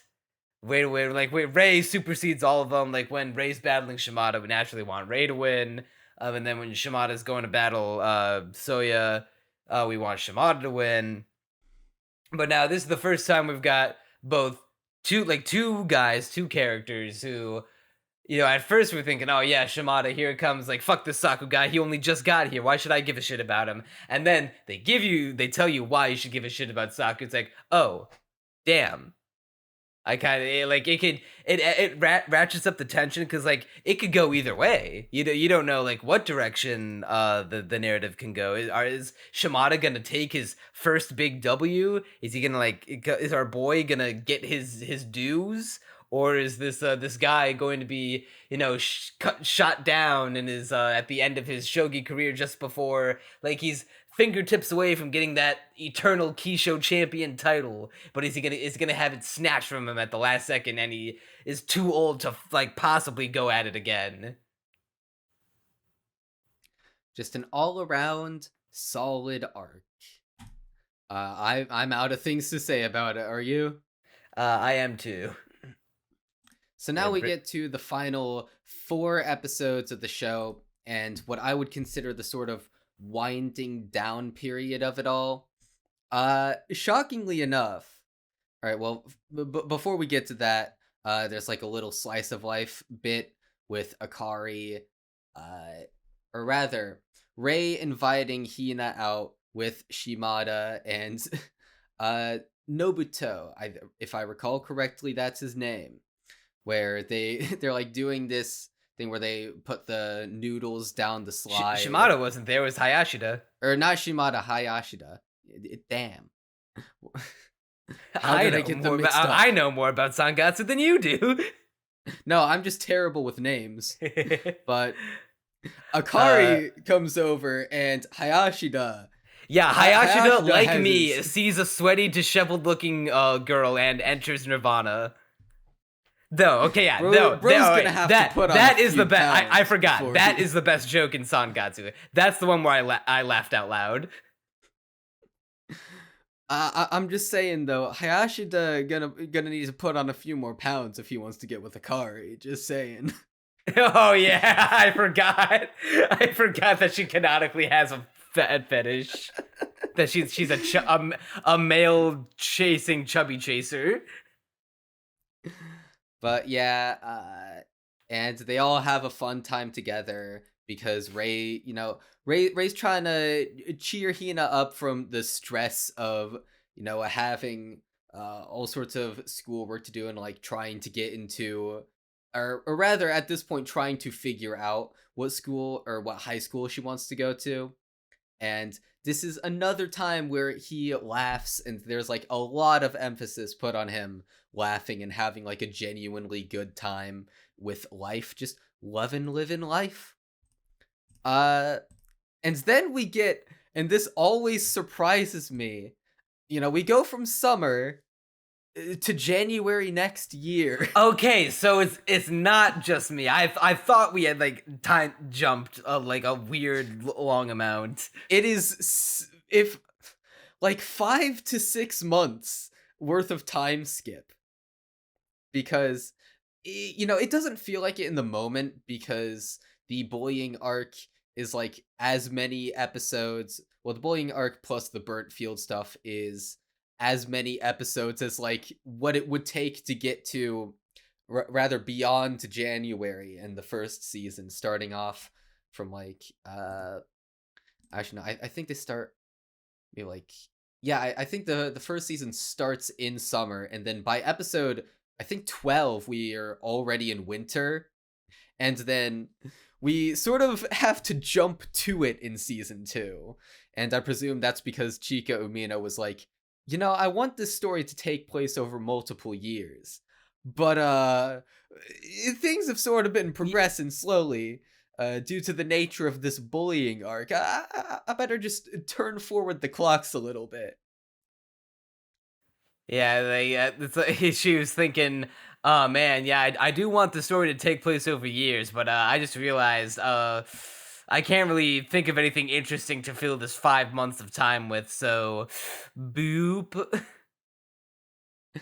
She said that, by the way, in an interview, that Sangatsu no Lion, the entire story is supposed to take place over 7 years. So, stuff like this mayhaps is necessary in order to fill all of those 7 years that she presumably wants to fill. So we will see adult Hina at some point. Presumably Based. with adult Ray. I'm saying presumably so much this episode. Why am I? Did you say presumably adult Ray? Because I'm pretty sure Ray's already an adult by this point. I mean, he is legally speaking. Yeah, like mentally fairness, and like socially, he's still a fucking loser. Might as well be a loser teenager, but he legally speaking. I mean, to be fair, the reason why I don't immediately think of him as an adult is because I'm 18 and I still feel like a fucking kid.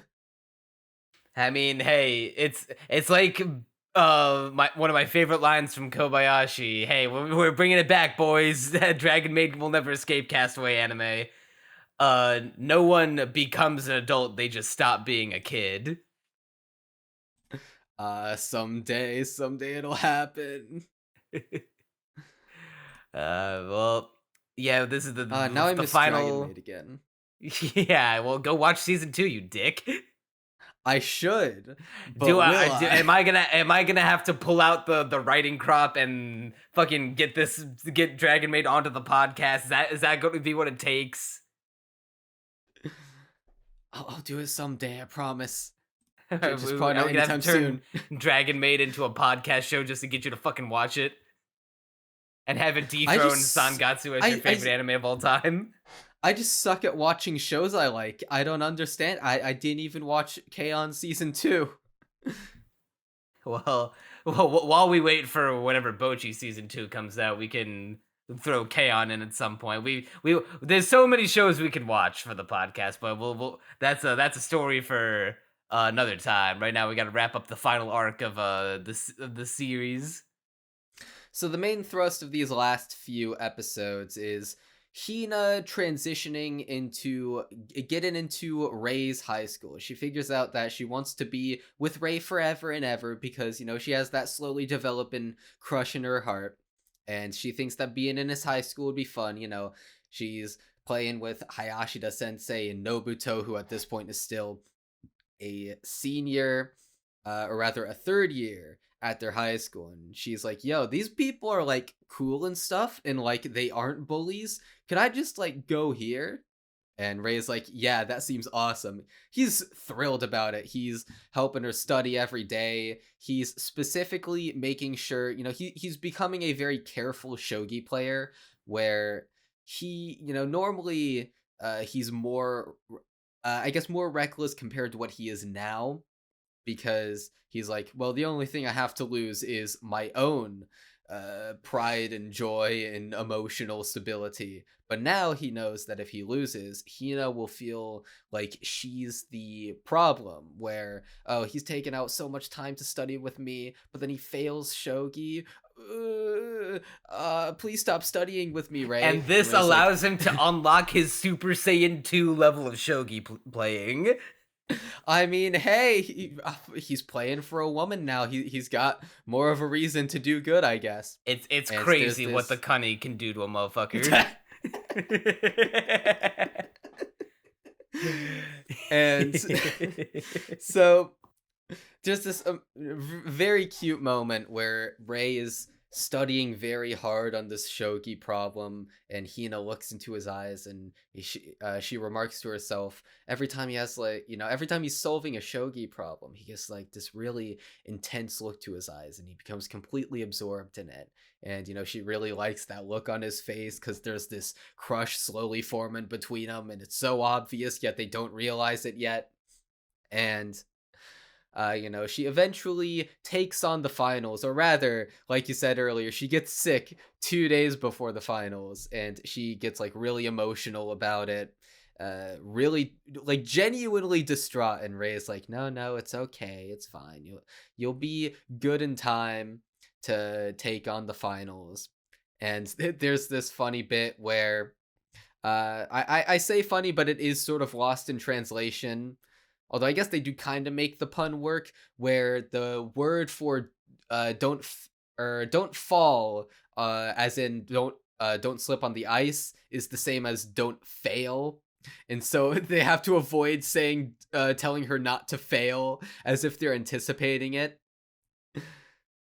I did kind of pick up on that through listening and the body language of the characters.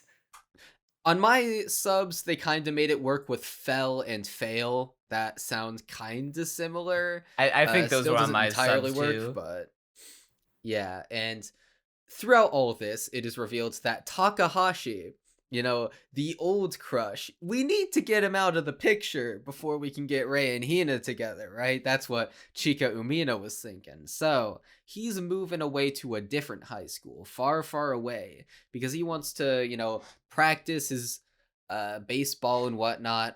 He wants to become a sporty boy. He has like this connection to the coach at that high school, and he knows he can get in. And Hina has to deal with the fact that Takahashi ain't gonna be in her life anymore.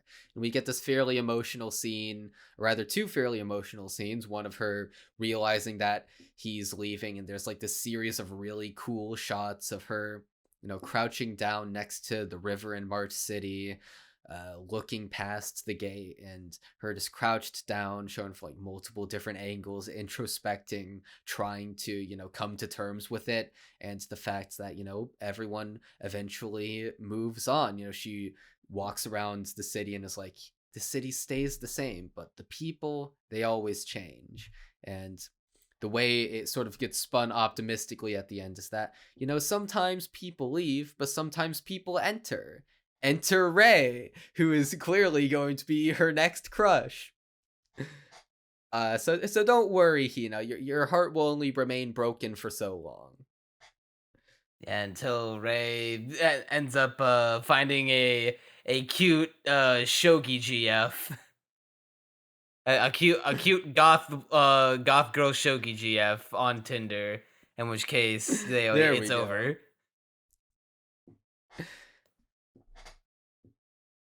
I was going to say something and I forgot what I was gonna say, so why don't you take the stage?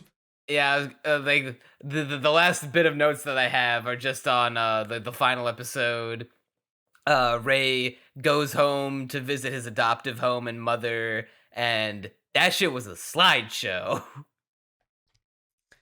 To be fair, the latter 2/3 of the episode do have some very fun visuals. We got Akari bopping the Mario block, which is very fun. There's this one shot, I've literally made it now.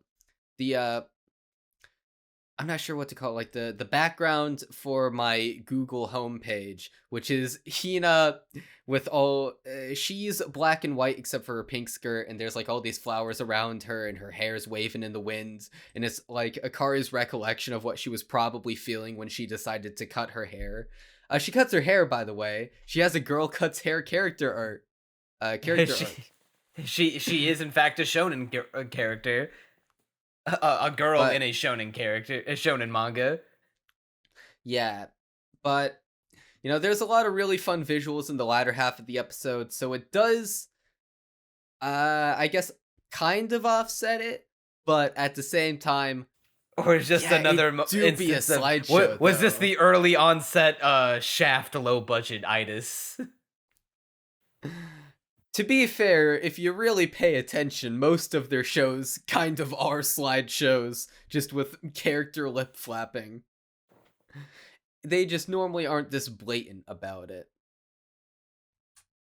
Yeah, I like how this last episode, they give us little glimpses of Kyoko JPEGs, but they don't give us the goods. They don't give us the new content.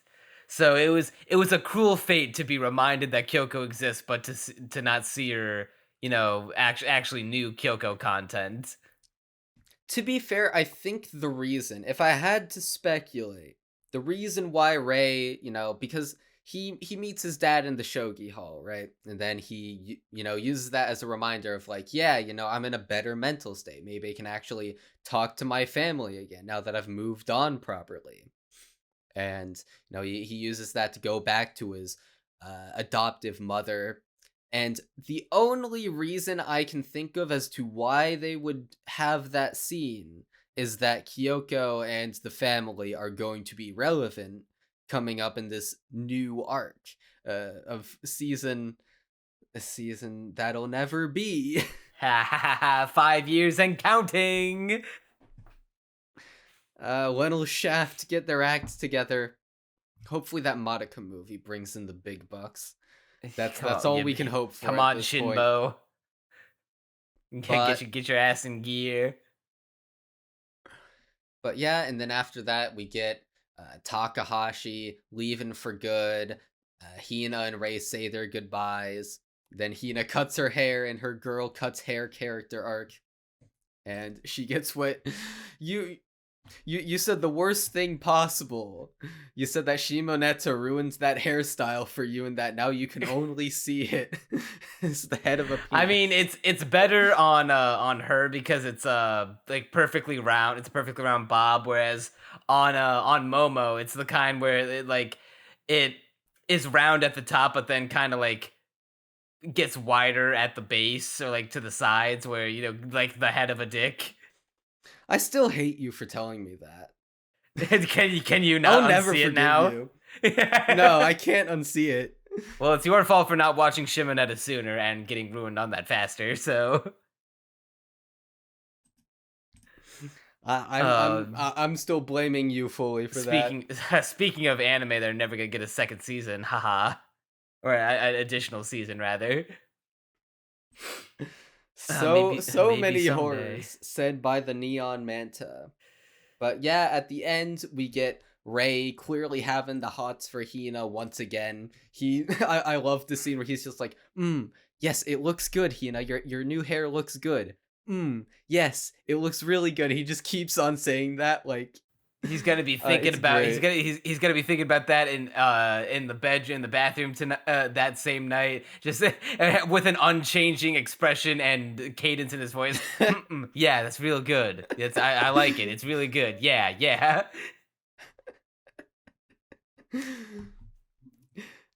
And with Ray, that, yeah, Ray gets promoted to B2. Hina's a high oh yeah, schooler he now. does. They're going to high school together, and all is right in the world for now. Until the inevitable next arc. Yeah, where Kyoko comes to. I mean, I was gonna try to work in a school shooting joke, but I couldn't. I was gonna say, wait, Hina's actually like fine now. She's not getting bullied anymore. Maybe Chiho is gonna come back from the retard farm and exact revenge. Chiho's so scarred from her old days. Tells Hina, "Don't go to school tomorrow. Trust me." Maybe we'll finally get a goddamn or no, conclusion Takagi. to Takagi. The conclusion of her arc is she's so salty over having to go to counseling that she's like, I'm gonna take it out on the school system in general, and then says Hina, texts Hina, come to school tomorrow. I'm gonna give you an apology birthday cake. And then she does show up with a cake, but the gun's inside the cake. There we go. We found a way to work it in. Executed in the same style as you watch regular show recently. You know the Jinx episode and the part where like it's the montage of Rigby getting punched every time. And then the one famous scene where Mordecai's like, dude, check out what came for you in the mail. Oh, sweet. What is he? Punches him through the box. It's gonna be that, but instead of a box, it's a cake, and then instead of getting punched, he's gonna be like, "Oh yeah, what is it?" And with that, what better note to end off the Sangatsu podcast series with? So, as a closing remark. As a closing remark, let's not just try not to end on, or no, I take it back. Let's try to work a school shooting joke into the end of every podcast from now on. It'll be our running theme, a motif. There we go. Instead of the whole gag where I change my name every single time to a new bread-related adjective, bread-related noun. Instead, it'll just be a school shooting joke. That's what the people want, damn it. And if you want to hear us make even more school shooting jokes, yeah, I'm kidding. It's too soon for the plug yet. We got to give our final thoughts. So, as is usually the case with Sangatsu no Lion, did your score improve at all? Did your thoughts get marginally better? I'm in this weird like void of like there's a part of me that wants to give at least season 2 an 8 out of 10 after chewing on it, but then I think of all of the other shows and things in general that I've given an 8 out of 10 score to, and I'd like, when I think about it, those compared to this, I'm like, I would much sooner want to revisit those and like talk about those more than I'd want to talk about or revisit Sangatsu again. So I think as devastating as it may sound, because I didn't mention this yet, but there have been a couple moments. It was during the Burnt Field arc where I feel like the pacing was a little slow at times, and I ain't gonna lie, I was nodding off, falling asleep once or twice. And I feel like that's not a great reflection on any show, but maybe I guess I can't hold it too much against this show. But bottom line, I don't do decimal scores because I think decimal scores are stupid. But if I had to break the clause once, I would say, it's ultimately a 7. But if I were to break my clause, I'd be like, it's like a 7.5.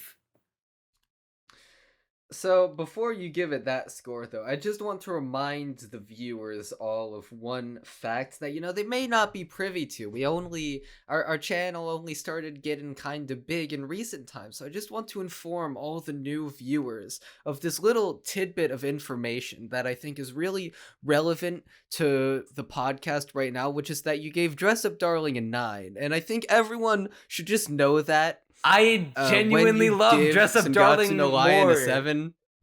I just it's good. It's good for the viewers to know. I'm just putting it out. I'm not. Okay, I don't mean anything by it. It's just an unbiased presentation of the facts. Hold on. All right. The difference between my love for Dress Up Darling and my like for this show is that there are moments in this show that like reach the levels I think Dress Up Darling reaches, and maybe sometimes even goes beyond, but there's such long swaths of moments that aren't as good, whereas Dress Up Darling is a more consistently hitting high points. It's hitting the highs more consistently with less filler and less time between. Yeah, basically that. Well, Neon, you know what? Fair. It's okay to be wrong. Motherfucker, your favorite show this season and from the sounds of it this year is gonna be Onimai. I don't want to fucking hear it. All right, listen. Onimai is way better than Dress Up Darling ever was. It's an absolute masterpiece of the genre, and I'm 3 episodes behind because editing sucks. I hate editing. You see, this is how I win, because as much shit as Dress Up Darling fans get for trying to sound like weirdo incels for defending their fan service cosplay Manic Pixie Dream Girl show, you have an even bigger mountain to climb of trying to explain your adoration for the gender bent de-aging none show. Of us, Neon, you say this like you're in a better position to talk about it, dude. We both like Dragon Maid. We both gave Dragon Maid a 10. How do you think? I know this is that much easier to justify than Onimai?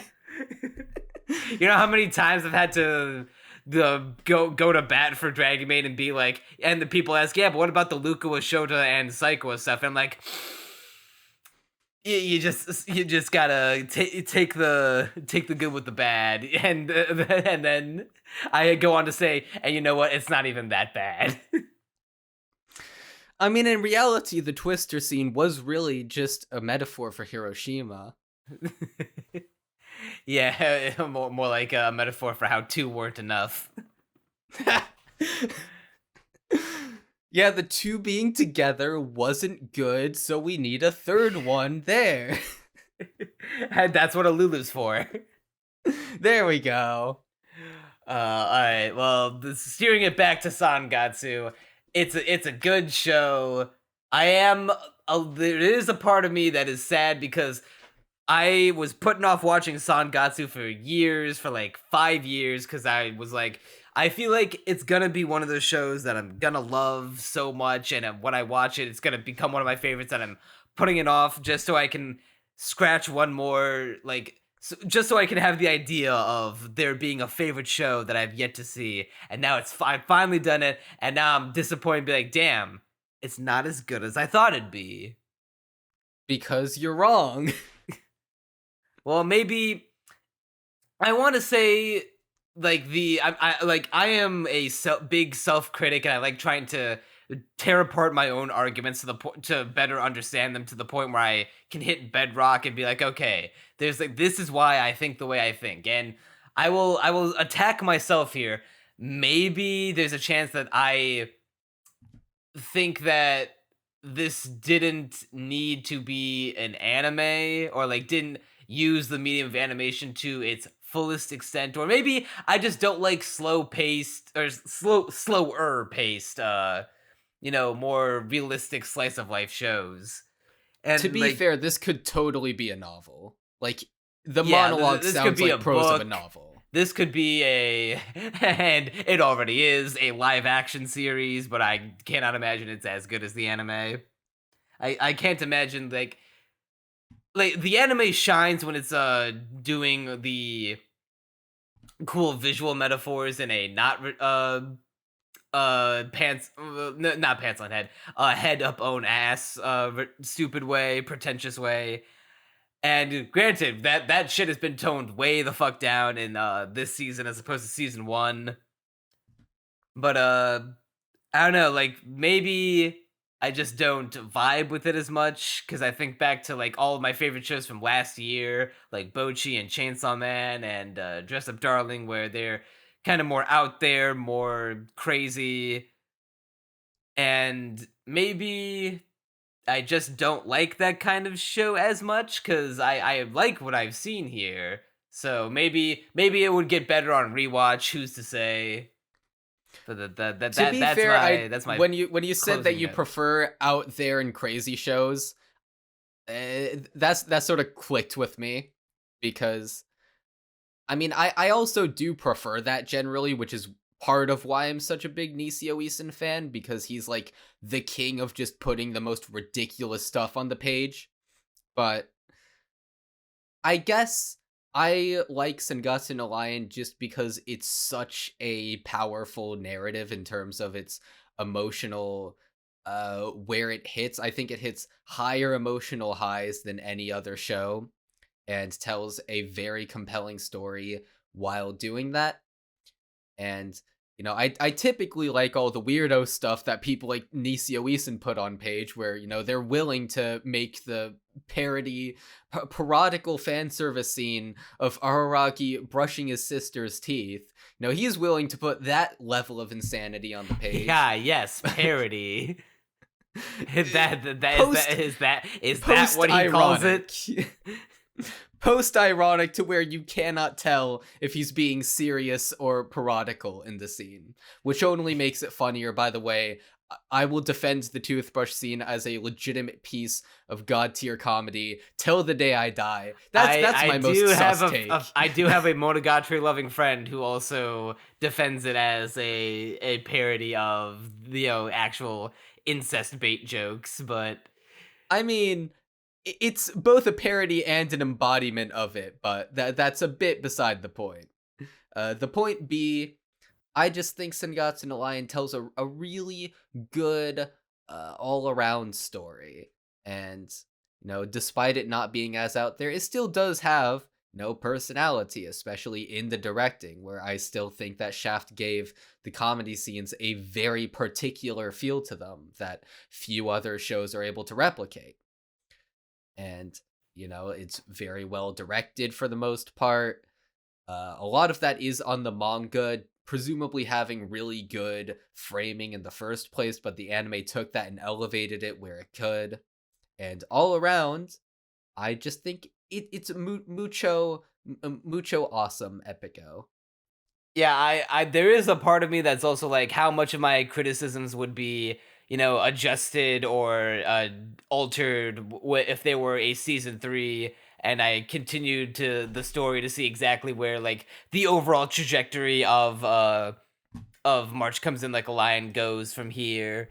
Because hey, maybe as far as I know, the very next arc is going to be a fucking 8-episode long thing with Kyoko and Goto. So who is to Honestly, say? judging from the final episode, I think that's probably we probably get like a couple episodes of Hina at school and then immediately delve into a Kyoko themed arc.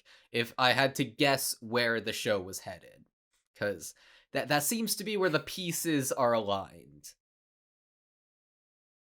Yeah, well, only at this point, only time will tell. Maybe Madoka movie will bring in the big bucks to Shaft, and they can dive back in. Because surely there's more than enough content to make a season 3 by now, right? Oh yeah, they could probably make a season 4.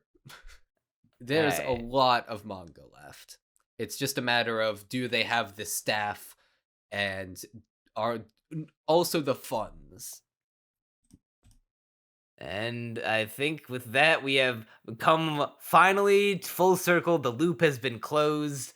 Well, it'll be fully 100% closed completely when Owl House wraps up. But as far as our swapping of our favorites for this little mini marathon that we've did, this mini arc that the podcast has gone through, it has reached its conclusion. At long last, remember when we first posited this idea? When was that? I think we That was posited it back ages in ago. 21 when the podcast started, and then only got around to it in 22. And now it's 23, and it's going up in 2 days because we suck at recording on time. Well, at the time of this recording now, it's going up in 1 day. Because I have to spend all of tomorrow editing it. Yes, I made that very fun for you with my needing to render and upload the Sorry Goto video. It's at 95% right now. But by the time that the Zarigoto video goes up, is that at the same time you're launching the Patreon? Yeah. Well, actually, technically you can visit it right now, but I mean, I haven't linked it anywhere, so. Okay. Well, yeah. So if you liked this podcast, and if you enjoyed it, Sangatsu fans, I know you exist because I saw one of the last guys to sub had a Shimada profile pic on YouTube. So we are targeting a niche. Yeah, I hope y'all Sangatsu fans enjoyed the multiple hours of content that we Yeah, have God done knows you'll on take the Sangatsu. crumbs. I mean, As, hey, as, the as we manga's wait for still season 3. consistent-ish as far as I know, so hopefully you're caught up on that. Although I've heard that the manga from here on out gets a little more controversial with whether or not people enjoy it, so that'll Ooh, be yeah. interesting to see once I get my hat back in the ring and finally read the manga that I'm sure I'll like, because I just suck at continuing things. I suck at continuing things I enjoy. Now, before we go, we have a very special announcement. We are excited to unveil a very special marathon that we're going to be doing this next month in March. In honor of critically acclaimed director Makoto Shinkai's newest film, Suzume, releasing in the States this April, we're going to be doing a marathon of all of his feature films every week throughout the month of March, leading up to our review of Suzume, and we're calling it Shinkai Month. No, it isn't. We're reviewing a bunch of incest hentai, remember? That was Crunchy, that was April. Okay. Oh, I forgot. Okay, sorry. No, continue. So if you're a fan of Makoto Shinkai and his legendary filmography, including 5 centimeters per second, The Place Promised in Our Early Days, Your Name, and more, then subscribe to the channel so you don't miss a moment of Shinkai Month on Castaway Anime. It's going to be fun for both of us in the sense of we're going to cover a man's entire feature filmography, and also it's going to be fun for Crunchy in particular, because if you've been a longtime fan of the Crunchy Bagels YouTube channel, you'll know that he's got the love-hate relationship with one film in particular, the most famous one. Yeah, Your Name, way back in the day, as my second anime, actually. And I liked it at first, then I realized all its plot was like, yeah, I actually don't care about this. And then I made a video about how much the plot is kind of bad. And then I made another video about how, hey, I used to like this thing, but then I realized it ain't good. And so, opinions change over time. That was basically the point of the video. And I'm really curious about revisiting it. Because maybe I'll like it finally. Or maybe I'll remember how the plot is made of duct tape and paper clips, and it's like barely knitted together with the flimsiest string possible. And maybe I just won't be able to buy into it at all. Why doesn't he look at a calendar? Why does he not look at a calendar? Shit, Crunchy, save it for March. We've got a few movies to get through before we get to that one. So if you wanna, if to those watching at home, if you have already seen the Shinkai movies, we welcome you to check out the podcast when they drop week by week in March. If you have not seen the Shinkai movies and you want to watch them along with us, we recommend that you check them out, and then you can listen to us talk about and review the movies afterwards. So Shinkai month is gonna be a good time. It's gonna be all Shinkai all the time, and it's you better get us 100 subs at least. Come on, we're talking about your name. We're playing AniTube on easy mode. I mean, I'll probably scare away all the subs, let's be real. I feel like my spicy takes, mayhaps, will leave us a bit controversial in the end. Yeah, so we'll get more into that in next week's episode, which will be the beginning of Shinkai month. So look forward to that. You can check out which movies we're covering first in the description below. If you enjoyed the podcast, please be sure to leave a like, subscribe to the channel, subscribe to Crunchy's channel. At the time of this podcast going up depending on what you're watching, it should be the same day of Friday. The episode. Your video on Sorry Goto is going up Friday. This podcast going up Saturday. So yeah, the Sorry Goto video will be out, so you can check that out in the link below to his channel. You check out his Patreon. It'll be really good, probably. If you got an hour to kill and you want to learn about Nisio Isin's, was this before or after Monogatari? It's his first novel. Oh, okay. Yeah, where Nisio Isin began. Yeah, if you want to check that out, go in the description. There's Patreons there. Yeah, thanks for shilling it for me. I blush uncontrollably every time I have to ask people to give money. Yeah, I'll put your Patreon link in the podcast episodes.